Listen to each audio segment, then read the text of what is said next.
The betting pools closed approximately 3 minutes before they shoved the human female into Arena 17.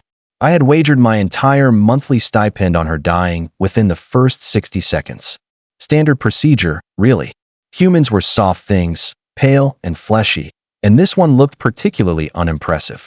She stood maybe 5.5 feet tall, weighed perhaps 140 pounds, and possessed the kind of unremarkable brown hair that suggested absolutely zero genetic optimization. My name is Krell. I work, or perhaps I should say worked, as a detention coordinator for the Galactic Concordance Penal Facility on Thrust Station 9. 23 years of service. Never missed a shift. Never questioned an execution order. The job was simple. Criminals went in, corpses came out, and the galaxy became marginally safer. Clean. Efficient. Boring.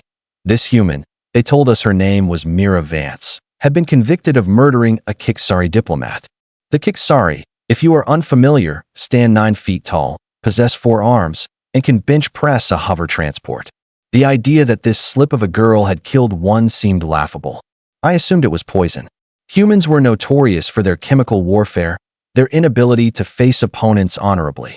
She does not look dangerous, my colleague Torth muttered, his tentacles twitching nervously against the observation window.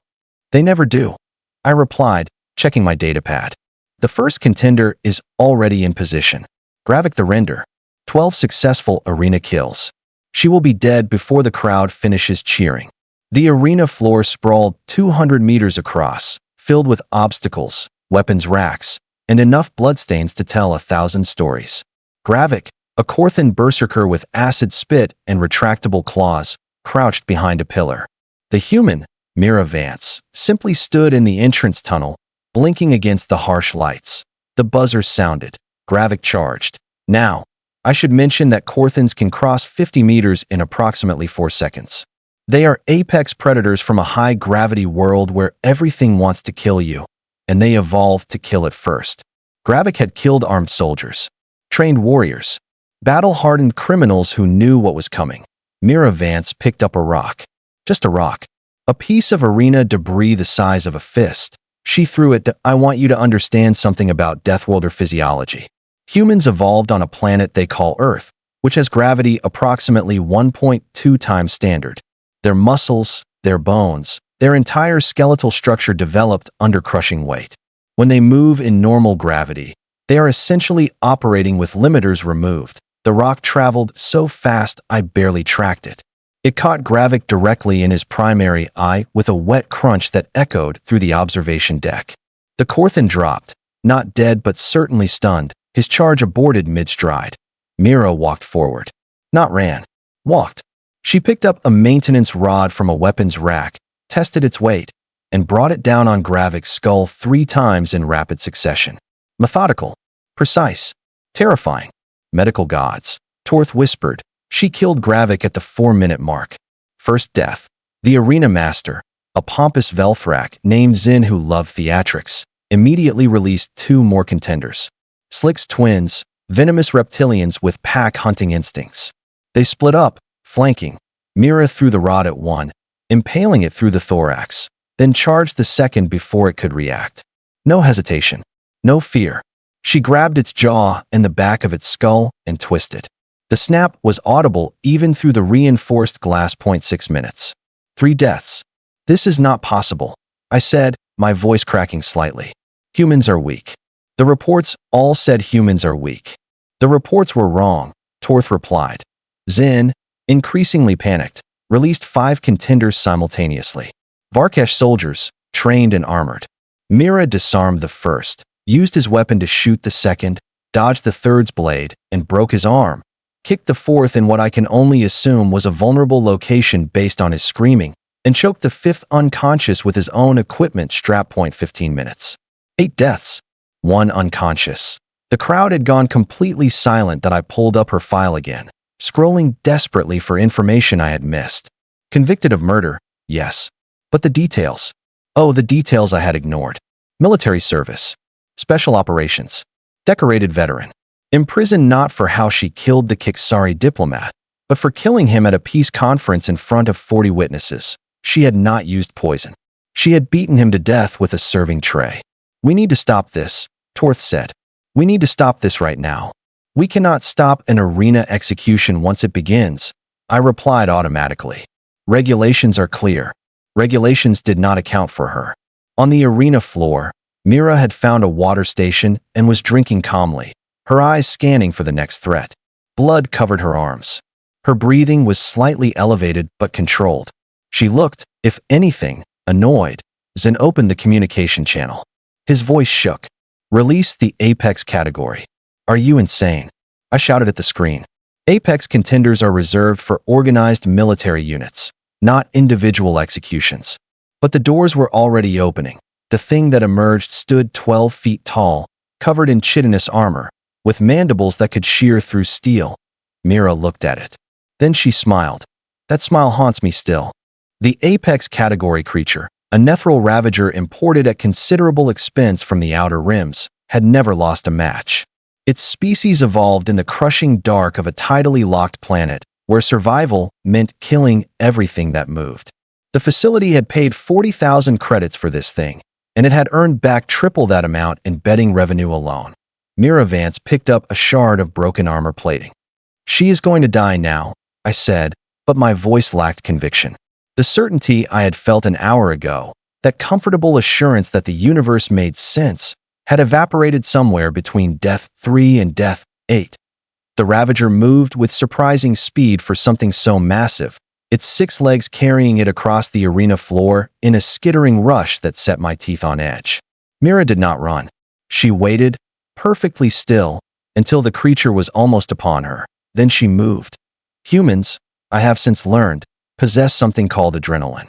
It is a chemical their bodies produce during stress that temporarily enhances strength, speed, and pain tolerance.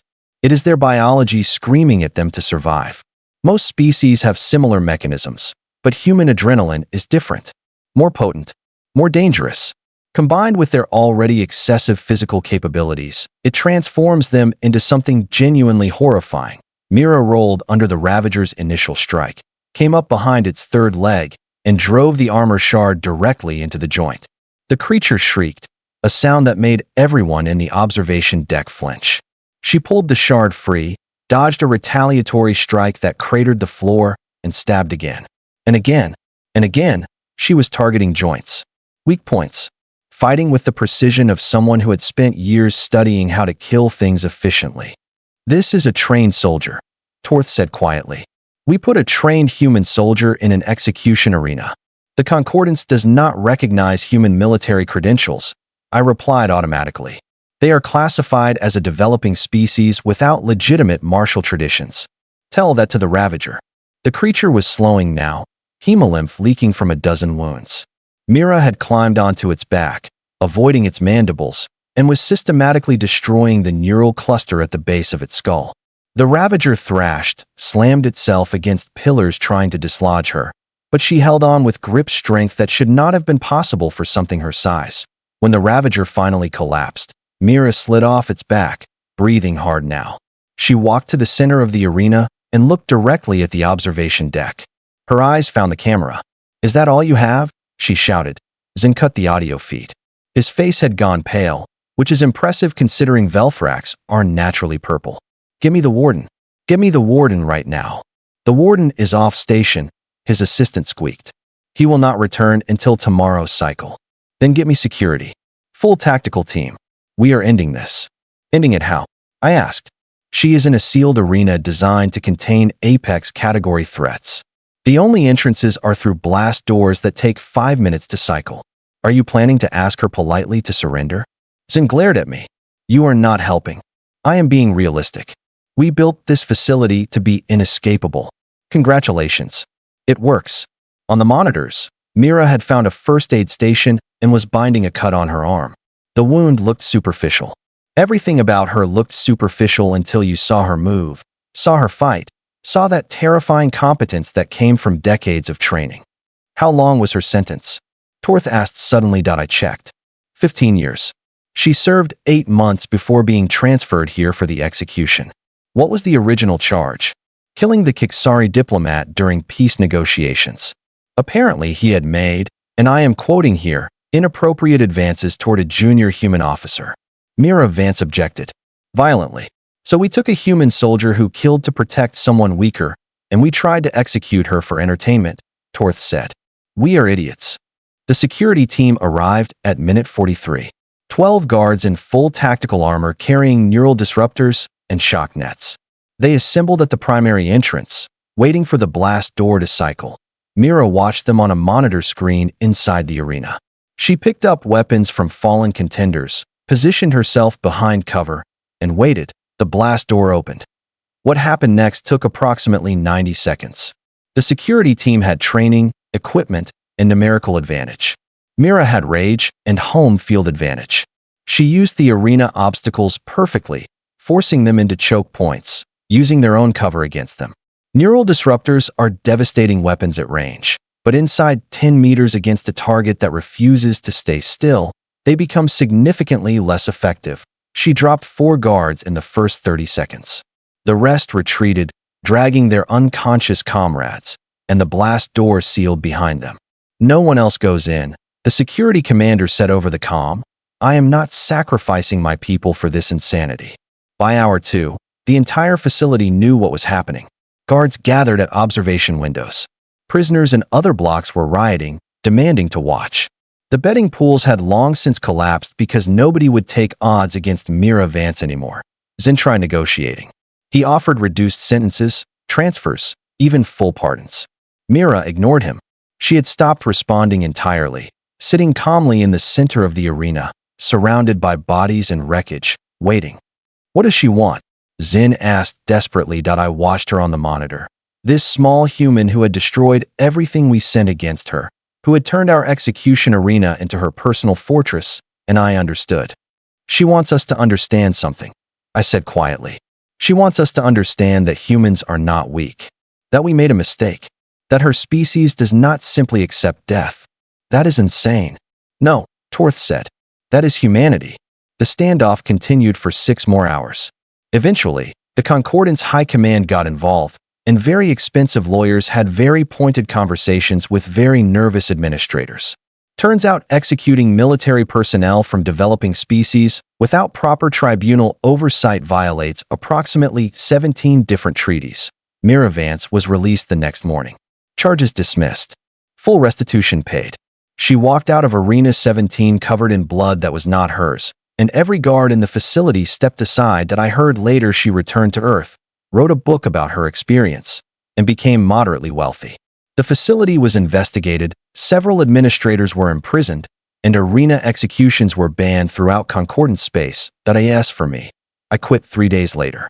Found work in civilian logistics, where the most dangerous thing I encounter is late cargo shipments. Sometimes I still see that smile in my dreams.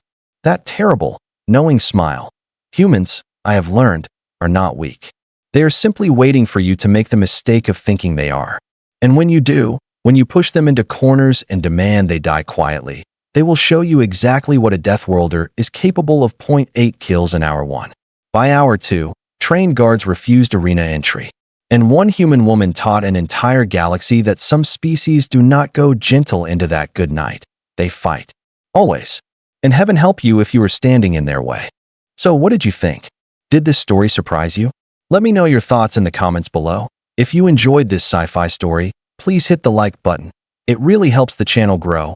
And don't forget to subscribe for more mind-blowing science fiction stories every week. Turn on the notification bell so you never miss an upload. Thanks for watching, and I'll see you in the next story.